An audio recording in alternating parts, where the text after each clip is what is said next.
ግጥም አቁሜያለሁ።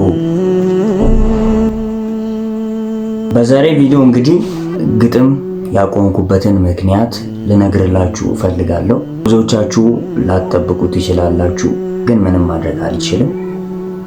ይህን ማድረግ ያስፈለገበትን ዋነኛ ምክንያት እነግራችኋለሁ። እስከዚያ ግን እንደምታውቁት ብዙዎቻችሁ በሶሻል ሚዲያ በተለይም በቲክቶክም እንዲሁም በፌስቡክም ከኢየሱስ የሆኑ ኢየሱስን ማዕከል ያደረጉ ግጥሞችን እንደማቀርብ ታውቃላችሁ። ፎሎ ያደረጋችሁ መልእክቶችን ወይ ግጥሞችን የምትከታተሉ ሰዎች የማወራው ሐሳብ ለእናንተ በጣም ግልጽ ነው።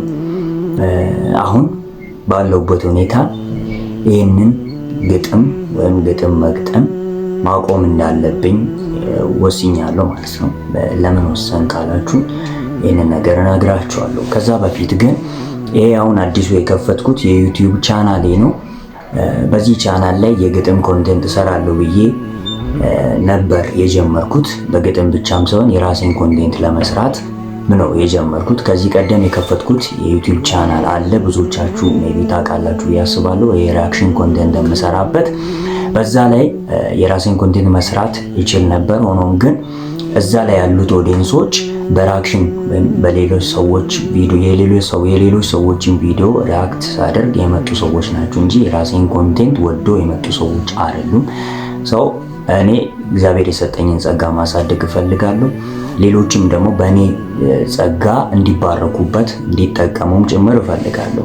ግን ለምን ራሱን የቻለ ዩቲዩብ ቻናል አልጀምርም በሚል ነው። እና ግጥም አቁሜያለሁ ብል ግጥም በማቆሜ እግዚአብሔርን አስደስተዋለሁ እንዴ?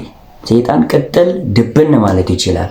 እንግዲህ የሰጠንን ጸጋ ከማሳደግ ወደ ኋላ አንልም ማለት ነው። ሜቢ የምለቃቸውን ቪዲዮዎች አንድ ሰው ሁለት ሰው ሊያይ ይችላል። ዛሬ ነው አንድ ሁለት ሰው የሚያዩ በዩቲዩብ እስከሚያውቀኝ ድረስ ማለት ነው። ግን ከሆነ ጊዜ በኋላ በመቶ ሺዎች በሚሊዮኖች መታየቱ አይቀርም ማለት ነው። እና በጌታ የተወደዳችሁ ምርጦች ይሄ የራሴ ቻናል ነው። ይሄ አሁን የቪዲዮ ደግሞ የመጀመሪያ ቪዲዮ ነው። ስለዚህ በጌታ የተወደዳችሁ ምርጦች ይህንን ቪዲዮ ለወዳጅ ጓደኞቻችሁ ሼር አድርጉ። በዚህ ቻናል ላይ በሳምንት 2 ቪዲዮ ሰራላችኋለሁ፣ ሰኞና አርብ ማለት ነው። ስለዚህ የእናንተን ሐሳብ አስተያየት ተጠብቃለሁ። ኮሜንት ለመጻፋችሁ እንዳትረሱ። ሰኞና አርብ በዚህ ቻናል ላይ ዘውትር እንገናኛለን ማለት ነው። የተለያዩ ግጥምና የተለያዩ ኮንቴንቶችን የራሴን ኮንቴንቶችን ይዤላችሁ የምመጣ ነው የሚሆነው። በጌታ የተወደዳችሁ ምርጦች ለወዳጅ ጓደኞቻችሁ ሼር ማድረግ እንዳትረሱ።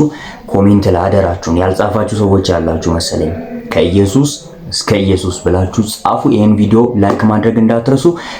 ለወዳጅ ጓደኞቻችሁ ሼር አድርጉ። አዳዲስ ሰዎችም ሰብስክራይብ በማድረግ ይሄንን ድንቅ ቤተሰብ መቀላቀል እንዳትረሱ። ይሄንን ቻናል ሰብስክራይብ በማድረጋችሁ ትጠቀማላችሁ። ወዳችኋለሁ። በቀጣይ እንገናኛለን። ይመቻችሁ።